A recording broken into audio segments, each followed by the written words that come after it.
He said to me, you must never consider having children because it's something that we don't think your heart could cope with. It's going to be kind of like a grieving process. He said, I can see that this is really hard news for you to swallow. There is resistance not just in the UK, there's resistance from other groups transatlantically and across the world.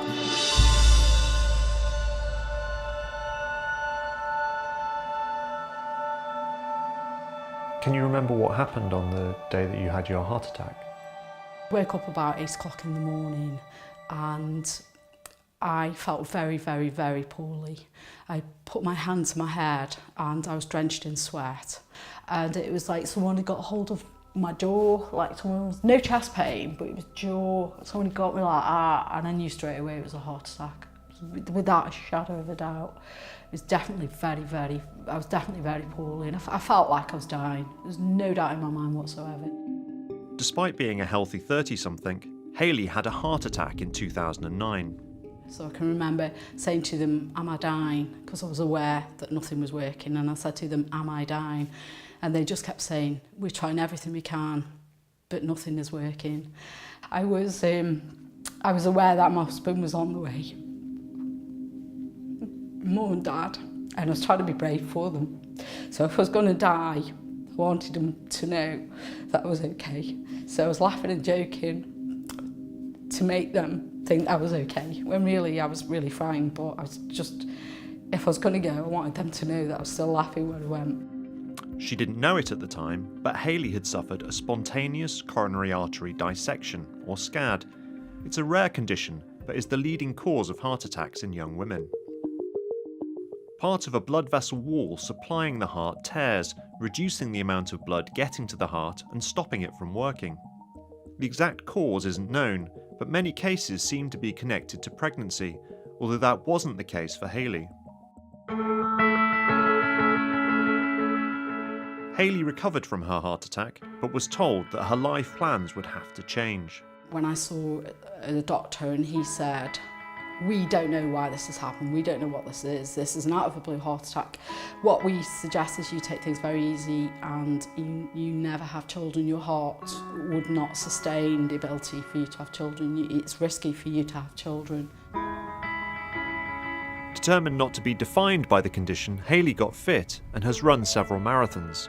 But she's never come to terms with not being able to have children. It was another thing that was stolen from me. I almost don't allow myself to think about it because it could take you down a dark path of sadness.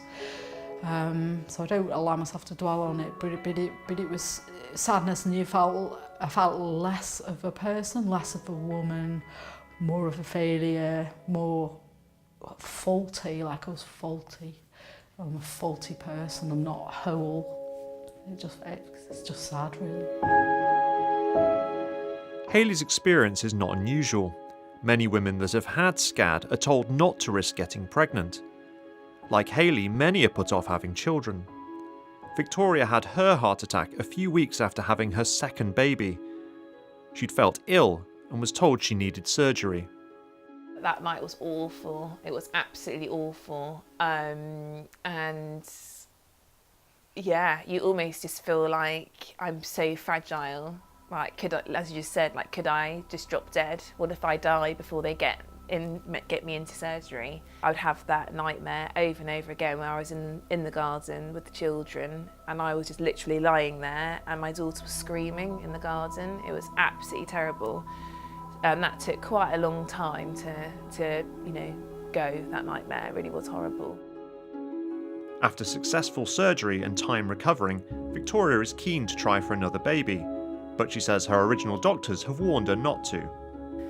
And I spoke about it at length with my cardiologist, and he just said, I think it's best you put that out of your mind. And then I met Dr. Abi, and obviously heard about her wonderful pioneering clinic at Chelsea Westminster and the work that she's done with SCAD survivors and pregnancies, and that kind of gave me hope actually to think, well, actually it might not be completely out of the question. Dr. Abi Al-Hussaini, or Dr. Abi as she's known to her patients, set up a clinic at the Chelsea and Westminster Hospital in 2017 after being approached by women, like Victoria, who'd had a heart attack but were desperate to have a baby. I do see a lot of patients, and over the last number of years who've come to me kind of upset or kind of not happy that they've been told they cannot go on and have a child ever again. And that's been one of the reasons why I kind of went in to establish a SCAD pregnancy clinic to give these patients the correct advice to allow them to make an informed decision for themselves of whether they should consider a future pregnancy or not. Dr. Abi assesses her patients to let them know the risks associated with a pregnancy, and if they chose to go through with having a child, has a team of specialists to support the women through to birth. Bella was one of the first babies born at Dr. Abi's clinic.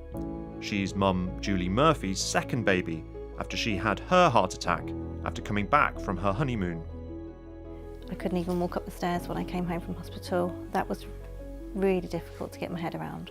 I wasn't allowed to open a window or even, lift up a kettle. And it was really, really difficult in the early days for all that. And I did have some counselling. Julie had originally been told she shouldn't try for a baby before she was referred to Dr. Abi. She was anxious about what she might be told.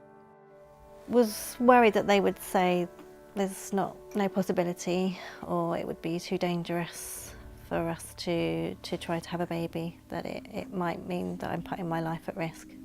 Was it scary for you? Yeah, it's the unknown. There's always that risk that the SCAD may reoccur. I'm very aware that there are ladies that have had a SCAD during pregnancy or following pregnancy. So even though that wasn't the case for us, we didn't know that it may or may not happen. Dr. Abi's clinic is the only one of its kind in the world, so women that have suffered SCAD elsewhere often get in touch. But she's come across some opposition to her work from other doctors. Well, I know in America they're very much anti becoming pregnant anytime after a heart attack or having had a spontaneous coronary artery dissection. But again, I think that's because there hasn't been a huge amount of research, and there is a good going amount of research at the moment that's been developed. For women that have survived SCAD, there will always be a risk of a further one. But Dr. Al-Hussaini and her team offer hope for women who want to start a family after a heart attack. But for Victoria's husband, Richard, the risk could still be too great. It's the unknown risk of will it happen again. So you've got to live with that. And going through a difficult time anyway, it's a lot to ask. I feel like it's out of my control and I'm being told what I can and can't do. It's nice to actually sort of quantify that, and for someone as expert as Dr. Abi to be able to say, listen, these are the facts, this is the risk that you've got to take into consideration, and then to make an informed decision from there.